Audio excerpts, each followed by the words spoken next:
Today I have 30 pounds of unsorted Legos that I'm going to look through for the first time, add it into my piece collection. I'm very excited because I don't know what we're going to find. Everything was bought off eBay for a good price. I know there's minifigures in there, which is a little bit rare when you buy bulk Legos, but I don't know which ones or how many, and I don't know what sets, if there's any complete ones or if they're all going to be partial. Let's find out. Okay, right away I can tell these pieces are pretty modern. They're probably from the last 10 years. I don't think we're going to find any vintage sets. Let's dig through this and see what I got.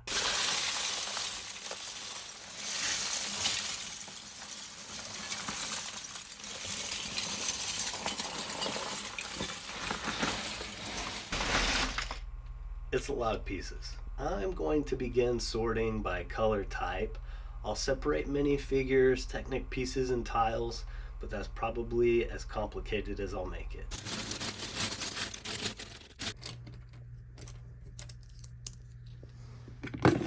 Both sides of Legos are almost never 100% Lego only, and already we have something a little bit interesting, and I haven't seen what it is yet. But here we go.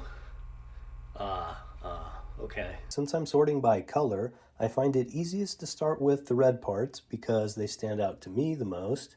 Each color gets progressively easier to sort as you narrow down the pile to fewer colors and pieces. So here's a minifigure that I think is really cool. As I go through and find parts that I think are interesting, I'm going to be looking them up, seeing what sets they're from, and showing you guys what parts are here.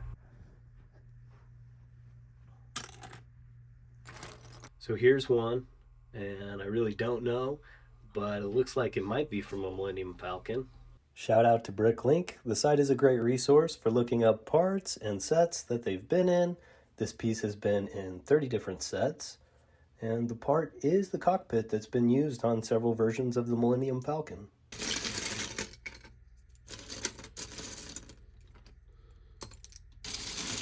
And here are the minifigures from my first pass through. I'm going to be taking a closer look at these, but I'm going to save it until the end of the video. Orange parts are my second choice of color to sort.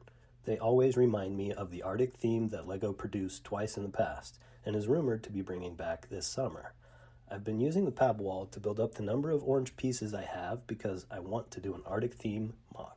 This is the first time I'm seeing this part, and without knowing what set it belongs to, I imagine it would be used in a castle build. This mold has been used in 27 sets. I thought black would be the most common, but it only appeared in 3 different sets. 2 from the Hidden Side theme and 1 in a parts pack. Yellow is the third easiest color for me to sort, and always feels like classic LEGO to me. This reindeer mold in transparent blue has sparkling bits added to it. I haven't ever seen this style used for any other LEGO pieces. Let me know in the comments if you know of another similar part. This might be the rarest piece I found.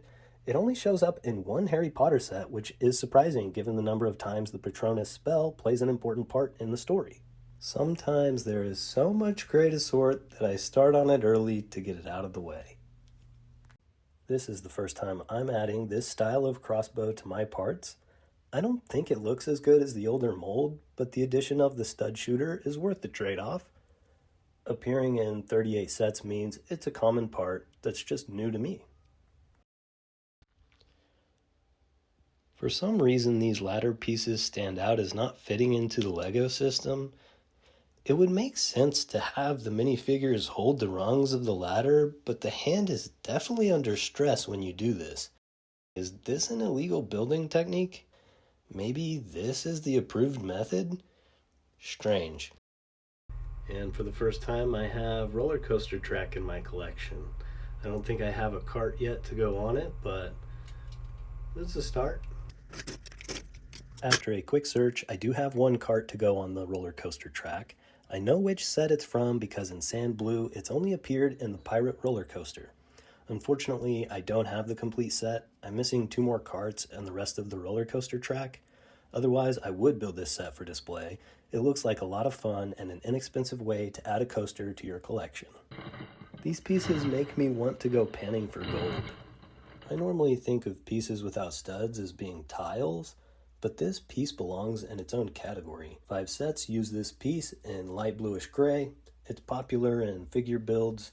In my opinion, attempting to disassemble Technic is the most challenging building experience LEGO provides. You can never have too much train track. This decorative arch gives me Rivendell vibes. This piece isn't rare, but in light bluish gray, it's only been used in 2 sets. I have multiple of this piece without the studs on the bottom, but this version struck me as being strange. I think I might be alone on this because it appears in a massive 101 sets. LEGO style has evolved to use more and more tile to create a finished look. For me, this makes tile one of my most sought after part types. Do you consider this a minifigure? This has to be a boat hull. Let's look it up and confirm. In the reddish brown color, this part has an equal chance of being a boat hull or being a spaceship. Now I'm realizing colorful transparent pieces went out of style. This piece looks like it's trying to do too much at once. Maybe that's why it's been basically exclusive to the Nexo night theme. Friend sets used to fill me with disappointment, but lately the new lineup has me questioning if maybe I misjudged the theme. This is the biggest LEGO tail piece I've ever seen. This dark blue version is used in only 3 sets. This one has the sticker from the Excelsior set on the opposite side. This classic Han Solo and Carbonite piece has an awesome feature on the underside that allows the minifigure hands to clip in and hold it in place.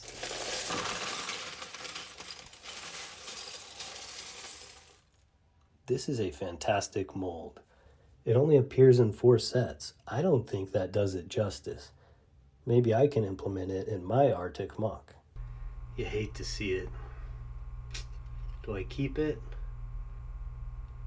Oh, it's really sad. Even though I know this piece is from a fairly modern Batman set, it reminds me of the Time Cruisers theme from 1997. There are at least 4 different types of blue here. It's my hope that I'll be able to store them separately in the future. The same is true for these green parts, but before I can do that, I'll probably need to add more storage bins. When you're digging through pieces and something's just a little bit off, and you take a close look and see it's off-brand. And look at that. This is why I won't be staying in my collection. Black pieces are always a common color type, coming in second to all the varieties of gray that I'm still trying to learn. Finally, here are the 150 minifigures I pulled out of this 30-pound lot of LEGO. So many of these are incomplete and have been swapped around from their original design, but even without all the parts, they add 2 or 3 times the value that I paid for this bulk lot. I'm counting this as a big win that makes up for all of those off-brand pieces that I've had to sort out in the past.